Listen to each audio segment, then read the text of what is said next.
कारुंजर का सौदा हो चुका है। सौदा क्या हुआ है?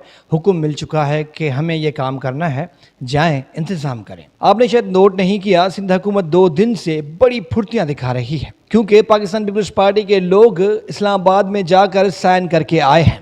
अब ये साइन उन्होंने खुद किए हैं या उनसे ज़बरदस्ती करवाए गए हैं, ये तो एक अलग चीज़ है। लेकिन अब जो ये एक्टिविटी शुरू हुई है, इसका एक ही मतलब है कि अब पीपल्स पार्टी को सिंध में अपना वोट बैंक बचाना है, क्योंकि पाकिस्तान पीपल्स पार्टी यानी सिंध हुकूमत तो जजीरों के मामलों पर भी इस तरह का मौक़िफ़ इख्तियार करती थी कि ये जजीरे सिंध की मिल्कियत हैं, किसी को नहीं देंगे। लेकिन सच ये है कि गुज़िश्ता 1 बरस से जजीरों पर तेज़ी से काम हो रहा है। अब बड़ी सरकार को तो इजाज़त लेने की ज़रूरत है नहीं, वो सिर्फ ये कह देते हैं कि हमें ये चाहिए और पाकिस्तान पीपल्स पार्टी इंतज़ाम करना शुरू कर देती है। पाकिस्तान पीपल्स पार्टी यानी सिंध हुकूमत उस वक्त की वफाकी गवर्नमेंट यानी पाकिस्तान तहरीक इंसाफ इमरान खान से लड़ रही थी, जजीरे नहीं दिए उन्हें। लेकिन कुछ ही दिनों के बाद वहाँ पर एक तीसरी ताकतवर कुव्वत आकर जजीरों पर काम शुरू कर देती है। आपने शायद नोट नहीं किया, सरदार अहमद शाह 2 दिनों से इतने एक्टिव हो चुके हैं कि जैसे उन्होंने सिंध की डूबती नैया पार करनी है। यही सरदार अहमद शाह हैं जिन्होंने तालीम का बेड़ा गर्क किया। सरदार अहमद शाह की बातों से और बॉडी लैंग्वेज से लग रहा था कि अब कारुंजर बचने वाला नहीं है। अब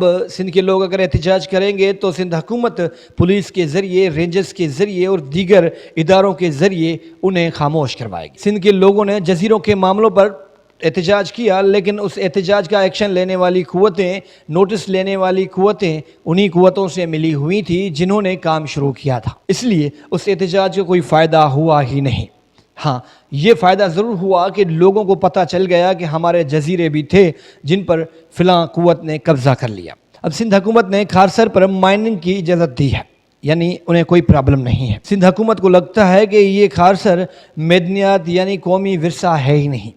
आपको शायद याद हो कि सिंध के लोग, ख़ासतौर पर थरपार के लोग, इसी खारसर के लिए एहतजाज कर रहे थे, मकामी कोर्ट्स में जा रहे थे, सिंध हाई कोर्ट जा रहे थे, सुप्रीम कोर्ट जा रहे थे और उन्होंने तहरीकें शुरू की और पाकिस्तान पीपल्स पार्टी ने उनसे वादा किया कि इस चीज़ को नहीं छेड़ा जाएगा, जिसके बाद पाकिस्तान पीपल्स पार्टी को वहाँ से वोट मिले। लेकिन जैसे ही पाकिस्तान पीपल्स पार्टी की गवर्नमेंट बनती है, वही सेम काम शुरू कर दिए जाते हैं। यानी 3rd टेन्योर में जो हो रहा था, 4th टेन्योर में भी वही हो रहा है। एक केयर टेकर मिनिस्टर थे खुदा बख्श मरी, उनकी बॉडी लैंग्वेज, उनका एटीट्यूड ऐसा था कि जैसे वो हाजिर सर्विस ऑफिसर हों। वो इस तरह से बात करते थे और अरबों खरबों डॉलर्स की बात करते थे, ऐसा बताने की कोशिश करते थे कि जैसे कारुंजर को अगर काट दिया जाए तो पाकिस्तान का पूरा कर्जा उतर जाएगा, पाकिस्तान के लोग खुशहाल हो जाएंगे, सऊदी अरब से ज़्यादा पैसा आ जाएगा, फिला हो जाएगा, वगैरह वगैरह वगैरह बातें करके चले गए। लेकिन आज सरदार अहमद शाह ने इल्ज़ाम लगाया है कि वही मिनिस्टर कारुंजर के जो पेपर थे, दस्तावेज थे, वो चोरी करके ले गए। अब मरी साहब चोर हैं बकौल सरदार अहमद शाह।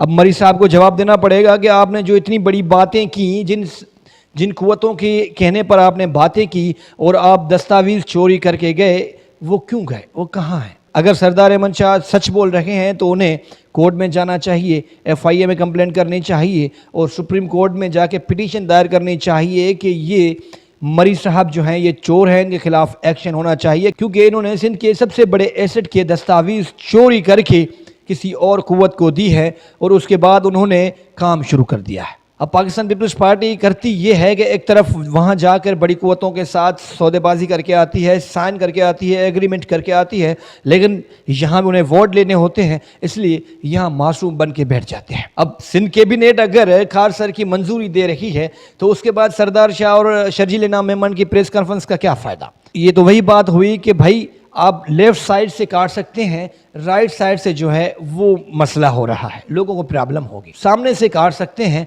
लेकिन ये साइड जो है, इस साइड से आप नहीं काट सकते, क्योंकि ये कौमी विरसा है, ये नुकसानदेह है। अब FW जब माइनिंग शुरू करेगा, वो थोड़ा ही देखेगा कि कारुंजर की हदें क्या हैं, कहाँ से, वो तो पत्थर निकालेगा। उन्हें तो पैसे नज़र आ रहे हैं, उन्हें तो डॉलर्स नज़र आ रहे हैं, वो सिंध गवर्नमेंट की थोड़ी सुनेगा। आपने थरकोल के इशू पर देखा, मकामी लोगों ने जब एहतजाज शुरू किया तो बड़ी सरकार और पाकिस्तान पीपल्स पार्टी, यहाँ तक कि पाकिस्तान पीपल्स पार्टी के थरपार के लोग भी यही कह रहे थे कि ये लोग जो एहतजाज कर रहे हैं ये तो तरक्की के दुश्मन हैं, ये तरक्की चाहते नहीं हैं।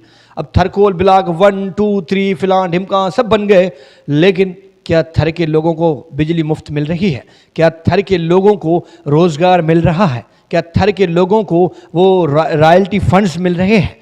کیا تھر کے لوگوں کو وہ سب کچھ مل رہا ہے جو کہ پہلے کہا گیا تھا؟ کیا تھرکول بننے سے سندھ خوشحال ہو گیا؟ ہاں، ان لوگوں کو ضرور فائدہ ہوا جن کے یہ منصوبے ہیں اور جن سے وہ اربوں ڈالرز کما رہے ہیں، لیکن سندھ کے لوگوں کو کوئی فائدہ نہیں ہوا۔ اب کاروجھر کے معاملے پر بھی یہی کہا جا رہا ہے کہ یہ ملکی قرضہ اتار سکتا ہے۔ آپ نے کے پی میں، شمالی وزیرستان میں جس انداز میں مائننگ کی ہے، اربوں خربوں ڈالرز کے یہ ذخائر نکالے ہیں، اگر وہی پیسہ آپ قرض اتارنے پر لگا دیتے تو پاکستان کا قرضہ کب کا اتر چکا ہوتا۔ یہ قرض اتارنے کی اسکیمیں نہیں ہوتی، یہ بزنس اسکیمیں ہوتی ہیں۔ یہ بزنس مین مل کر، سیاسی پولیٹیکل رہنماؤں سے مل کر انہیں کہتے ہیں کہ آپ جائیں حکومت کریں، باقی کام ہم پر چھوڑ دیں۔ اب سوال یہ ہے کہ اگر مائننگ شروع ہوتی ہے تو کیا نقصان ہوگا؟ دیکھیں، نقصان یہ ہوتا ہے کہ آپ جب فطرت کے ساتھ کھیلتے ہیں، اسے نقصان پہنچاتے ہیں۔ کوئی بھی چیز جب خدا کی طرف سے یا فطرتی طور پر ہوتی ہے، آپ اس کے ساتھ چھیڑ چھاڑ نہیں کر سکتے۔ کاروجھر بھی ایک فطرتی سلسلہ ہے جس کے ساتھ اگر کچھ بھی ہوتا ہے تو ماحولیات پر بڑا اثر پڑے گا اور یہاں پر بڑی تباہی ہوگی، یہ سب لوگ جانتے ہیں۔ لیکن وہ لوگ جو ایئر کنڈیشن میں بیٹھے ہوئے ہیں، جو اسلام آباد میں بیٹھے ہوئے ہیں، انہیں کوئی فرق نہیں پڑتا کہ مقامی لوگ کیا کریں گے، کیا سوچیں گے، ان پر کیا اثرات ہوں گے۔ انہیں صرف مائننگ کرنی ہے، انہیں صرف ڈالرز چاہیے۔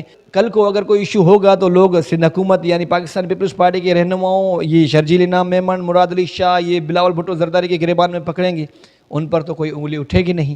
یہ پولیٹیشنز ہیں جو آگے جا کر خود ہی کہیں گے کہ ہم سے غلطی ہو گئی، پھر آگے جا کر غلطی ہو گئی کا جو آپ کا اعتراف ہوگا، اس کا جو نقصان ہوگا، اس کی بھرپائی کون کرے گا؟ ابھی بھی وقت ہے، آنکھیں کھولیں، یہ اللیگل کام بند کریں، سندھ کے ساتھ مذاق بند کریں، سندھ کے لوگوں کے ساتھ مذاق بند کریں۔ اس طرح کا اگر کام کرنا ہے، اگر اسی طرح سے آپ کو ملک کو خوشحال کرنا ہے، اپنے ملک کو کاٹ کر ملک کو خوشحال کرنا ہے، تو پھر یہ ہمیں منظور ہرگز نہیں ہے۔